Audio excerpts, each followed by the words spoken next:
2024 లేదా 25లో డిగ్రీ లేదా బీటెక్ చదివారా? సాఫ్ట్‌వేర్ జాబ్ కోసం ఎదురు చూస్తున్నారా? అయితే కోడ్ జ్ఞాన్ 100 డేస్ కోర్సులో చేరండి. జాబ్ సాధించండి. Welcome to Suman. నేను మీ సుమన్. భార్యాభర్తల మధ్య అత్తమామల జోక్యం అనేది ఏ మేరకు ఉండాలి? చట్టాలు అటువంటి వాటికి అసలు ఏం చెప్తున్నాయనేది ఈరోజు మనతో పాటు ప్రముఖ అడ్వకేట్ శశికాంత్ గారు ఉన్నారు. ఈ వీడియో మొత్తం పూర్తిగా చూడండి. రైట్స్ ఉంటాయనేది వారి మాటలను అడిగి తెలుసుకుందాము. Hello sir. నమస్తే. భార్యాభర్తల మధ్య ఇండివిజువాలిటీ ఎక్కువైపోవటం అనేది ఒక సమస్య అయితే, ఇప్పటికీ అత్తామామల పోరు ఎక్కువ ఉండటం వల్లే మా కాపురాలు కూలిపోతున్నాయని చెప్పే వాళ్ళ సంఖ్య కూడా అంతే ఉంది. No doubt. అవును. అసలు అత్తమామల జోక్యం ఏ మేరకు ఉండాలంటారు సార్? అసలు బేసిక్గా మనం అనుకుంటూ ఉంటాం కానీ సపరేట్ ఫ్యామిలీస్ అని ఇంకా చాలా ఫ్యామిలీస్ కలిసే ఉన్నాయి. స్టాట్స్ కనుక తీసుకుంటే ఇండివిజువల్గా సపరేట్ అయిపోయిన ఫ్యామిలీస్ ఊర్లో నుంచి ఇక్కడికి వచ్చి సెటిల్ అయిన వాళ్ళు తప్ప, లోకల్గా ఏ ఊర్లో వాళ్ళు అక్కడే పనిచేస్తూ ఉంటే 90% వాళ్ళ ఫ్యామిలీస్ ఇంకా కలిసే ఉన్నాయి. అయితే చాలామంది ఏమంటూ ఉంటారంటే, అయ్యో పాపం అత్తగారు చాలా మంచివాళ్ళు, లేకపోతే కొంతమంది అసలు కోడలు చాలా మంచివాళ్ళు, ఓకే, ఇవన్నీ అంటుంటారు. ఇంటి లోపలికి దూరి చూస్తే తెలుస్తుంది ఎవరు మంచితనం ఎంత అన్నది. ఫర్ ఎగ్జాంపుల్ మనం తీసుకుంటే, ఇప్పుడు చట్టం పట్ల అవగాహన చాలామందికి పెరిగింది అని అనుకుంటాం, చాలా తప్పు. చాలామంది కోడళ్ళకి ఇంకా వాళ్ళ హక్కులు తెలియదు. కోడళ్ళకి, కూతుళ్ళకి, అందరికీ ఇంకా వాళ్ళ హక్కులే వాళ్ళకి తెలియదు. ఫర్ ఎగ్జాంపుల్, భర్త ద్వారా భార్యని డామినేట్ చేసే అత్తగారు కూడా డొమెస్టిక్ వైలెన్స్కి పాల్పడుతున్నట్టే. ఓకే, అంటే కొత్తగా పెళ్ళయింది, కోడలు ఇంటికి వచ్చారు, భర్త కోడల మాట ఎక్కడ ఇంటర్న్ స్టార్ట్ చేస్తాడా అని ఫస్ట్ నుంచే భర్తని, కొంతమంది అయితే నాగరాజు గారు భర్తని ఏ రోజు బెడ్రూమ్ పంపించాలి, ఏ రోజు బెడ్రూమ్ పంపించకూడదో కూడా కంట్రోల్ అత్తగారి దగ్గర ఉంటుంది. ఓకే, ఉన్నమాట చెప్తున్నా, మీకు ఫ్యాక్ట్ చెప్తున్నా నేను.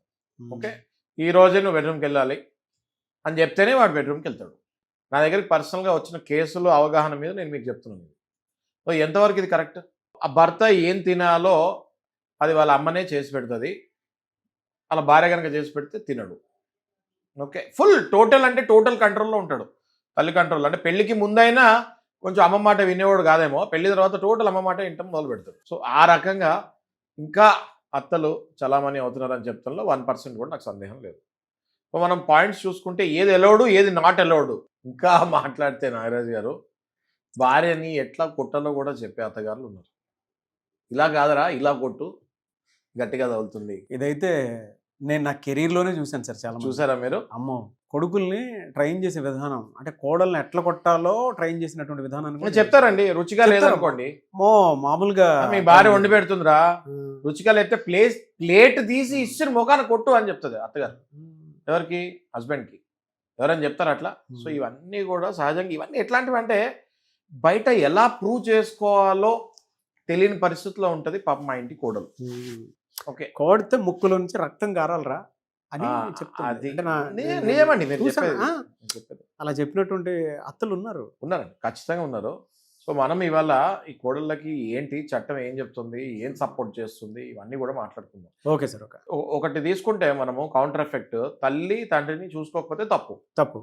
తల్లి తండ్రిని చూసుకోకపోతే తల్లి తండ్రి సీనియర్ సిటిజన్షిప్ యాక్ట్ కింద, welfare and maintenance of senior citizen act కింద పిల్లల మీద కేసులు వేయచ్చు.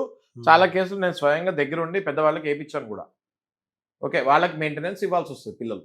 అయితే ఈ తల్లి తండ్రిని దగ్గర పెట్టుకుంటే ఈ తల్లి ఇలా ఇంట్లో ఆ కాపురంలో చిచ్చు పెడుతూ ఉంటే కష్టం కదా.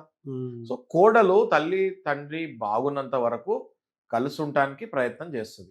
కానీ ఎప్పుడైతే ఈ అత్త మామ ఇంట్లో ఇన్వాల్వ్ అయ్యి కోడలు జీవితం నరకం చేస్తూ మొదలు పెడతారో, ఆ కోడలకు కూడా వేరు కాపురం పెట్టమనే హక్కు ఉంటుంది. అయితే నారాజు గారు, సుప్రీంకోర్టు ఏం చెప్పింది అంటే, తల్లి తండ్రి దగ్గర నుంచి కొడుకుని సపరేట్ చేయకూడదు, ఆ హక్కు లేదు భార్యకి అని చెప్తాం జరిగింది.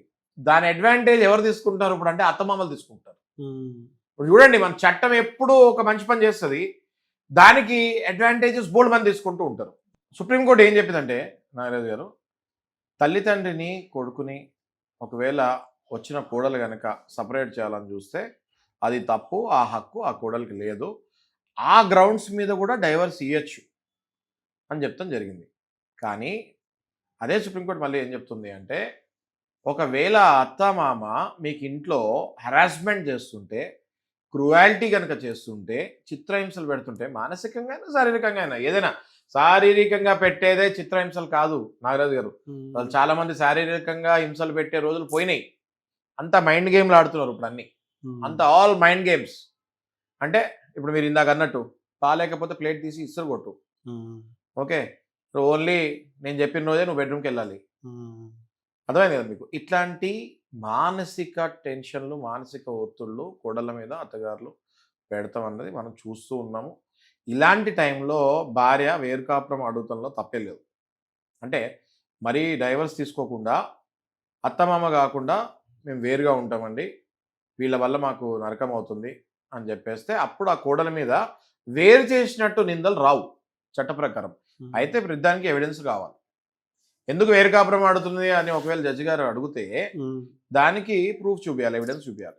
చాలా మటుకు నా దగ్గరికి వచ్చిన కేసులు అబ్బాయిలు భార్యలను వదిలేసిన కేసులు కేవలం వేరు కాపురం పెట్టమ్మని చెప్పినందుకే వదిలేశారు. నేను మా అమ్మ లేకుండా నేను బతకలేను, నేను మా అమ్మగారిని చూడకుండా నేను బతకలేను అని చెప్పేసి వేరు కాపులకు వెళ్ళిన సందర్భాలు చాలా ఉన్నాయి. కానీ అదే హస్బెండ్స్ ఎందుకు వేరు కాపురం పెట్టమంటుంది కోడలు అనేది నిలదీస్తే ఇవన్నీ బయటకు వచ్చాయి. అత్తగారి చిత్రహింసలు ఇవన్నీ ఉంటే ఖచ్చితంగా వేరు కాపురం పెడతానికి కోడలు అర్హురాలి. అలాగే నాగరాజ్ గారు, మనం కనుక లీగల్ రైట్స్ కనుక తీసుకుంటే ఒక భర్తకి ఎన్ని బాధ్యతలు ఉంటాయంటే ఇంట్లో భార్యని ఎలా చూసుకుంటారో తల్లి తండ్రిని కూడా అలాగే చూసుకోవాల్సి వస్తుంది. తల్లి తండ్రిని బాగా చూసుకుంటున్నాను కాబట్టి నేను నీకు టైం ఇవ్వలేకపోతున్నాను అంటే అది మళ్ళీ ఆ భర్త చేసే తప్పే. భార్యను ఎంత బాగా చూసుకుంటున్నారో తల్లిదండ్రులను అంతే బాగా చూసుకోవాలి, తల్లిదండ్రులు ఎంత బాగా చూసుకుంటారో భార్యను కూడా అంతే చూసుకోవాలి, బ్యాలెన్స్ చేయాలి. అలాగే కోడలు కూడా అత్తమామల్ని బాగా చూసుకోవాలి, భర్తను కూడా బాగా చూసుకోవాలి.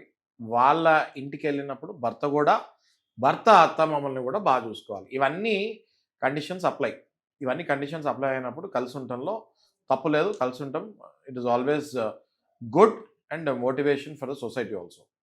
కానీ ఇట్లా హింసలు పెట్టే అత్తగారులు ఉన్నప్పుడు మాత్రం వేరు కాపురం పెడతాను తప్పదు.